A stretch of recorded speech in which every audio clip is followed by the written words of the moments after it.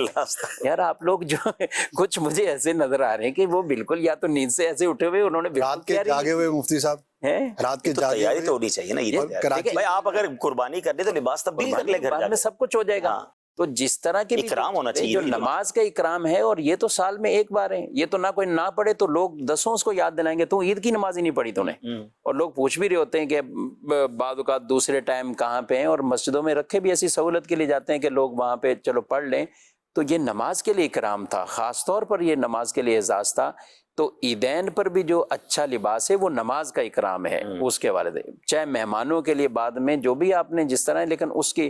اور میں تو یہاں ناظرین سے کہوں گا جب بھی آپ نیا کپڑا ہو اور نیا سوٹ ہو, اس سے پہلا کام ہی نماز کر لیں.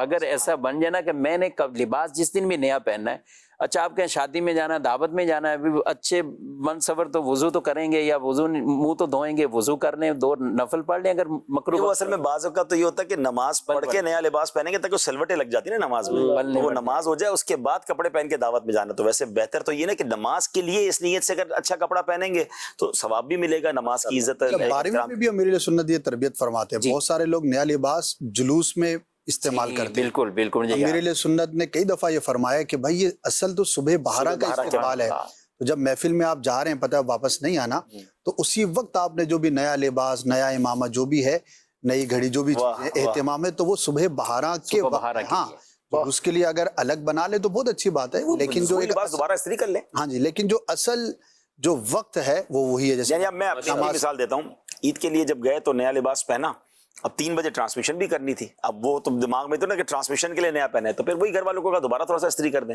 قربانی جب کی تو لباس چینج کر لیا, کہ ذبح کے وقت پتہ ہے خون وغیرہ لگ جاتا ہے. ایک بار ہو بھی گیا تھا میرے ساتھ, کیونکہ وہ ہم ڈائریکٹلی چلے گئے نئے کپڑے پہن کے, تو وہ پورے اس کے بعد ٹرانسمیشن بھی کرنی تھی, تو پھر میں ٹرانسمیشن میں پرانے کپڑے پہن کے آیا کیونکہ وہ خون والے ہو گئے.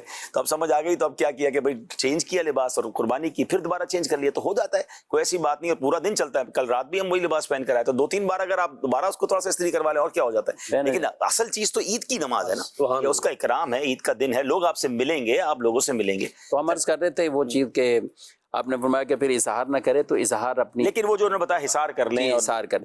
اب گاڑیوں پر جو اپنے کا اسکریچ ڈال دیں اس کو کوئی نقصان, تو ایسا نہیں ہے. گاڑیوں پہ بھی ہاں کچھ لوگ احتیاطی تدابیر کے لیے کچھ نہ کچھ لٹکاتے ہیں, ہم ان کو منع بھی نہیں کرتے ہیں.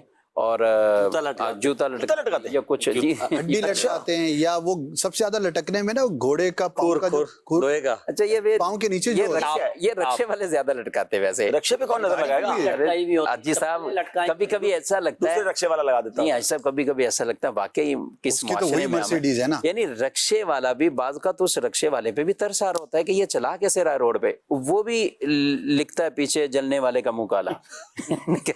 اس سے بھی اگر کوئی بندہ جل رہا ہے, جس بیچارے کے پاس سائیکل ہے اس کے لیے تو رکشہ بھی بہت مرسیڈیز, اس کی وہی مرسیڈیز ہے. یعنی یہ اچھی بات ہے, لیکن کہنا نہیں چاہیے. جی ادھر آ جائیں واپس بھائی, کچھ بتائیں, مزید علاج بتائیں. اچھا اور چیزوں پر بھی نظر لگتی ہے؟ جی بالکل, نظر بد, بچوں اور انسان کے علاوہ. جی بالکل, آپ کے ساز و سامان پر, آپ کی چیزوں پر نظر بد لگ جاتی ہے. دیکھیں اولاً تو حفاظتی اقدامات, حفاظتی تدابیر بھی اختیار کرنے چاہیے, وظائف بھی پڑھنے چاہیے, چیزوں کو بھی نظر بد لگ جاتی ہیں. اس کے لیے دیکھیں اولاً تو اپنی حفاظت کے تعویذات وغیرہ بھی استعمال کرنے چاہیے. الحمدللہ عز و جل, جیسے کہ میں نے شروع میں عرض کیا کہ دعوت اسلامی کے تحت 12 لاکھ منتھلی تعویذات دیے جاتے ہیں لوگوں میں. تو آپ کا آفس ہے, آپ کی دکان ہے, آپ کی گاڑی ہے, آپ کا گودام ہے, جو بھی آپ کے کاروباری معاملات ہیں, تو اس کے لیے بھی آپ تعویذات استعمال کریں, لٹکائیں. الحمدللہ عز و جل حفاظت رہتی ہے, برکت رہتی ہے. اچھا ایک اور اہم چیز میں عرض کرنا چاہوں گا, دیکھیں اگر آپ کسی کے مرید ہیں تو ایک مرید کے لیے اپنے پیر کے دیے ہوئے وظائف کافی ہیں. سبحان اللہ. ورنہ وظائف تو سینکڑوں وظائف میں ابھی بھی عرض کر دوں, نظر بد سے حفاظت کے, دیگر بزرگوں کے, لیکن ایک مرید کے لیے اپنے پیر کے دیے ہوئے وظائف کافی. اگر ہم وہ پڑھنے میں کامیاب ہو گئے نا, تو الحمدللہ سمجھ ہر چیز کا علاج ان وظائف میں موجود ہے. اور اپنا روحانی علاج بھی کرواتے رہنا چاہیے. بعض اوقات ہمیں پتہ نہیں ہوتا کہ نظر بد لگی ہوئی ہے, لیکن ہماری طبیعت میں بے چینی, بے سکونی, برے خواب نظر آنا, یہ چند ایک علامات میں اب عرض کرتا ہوں نا,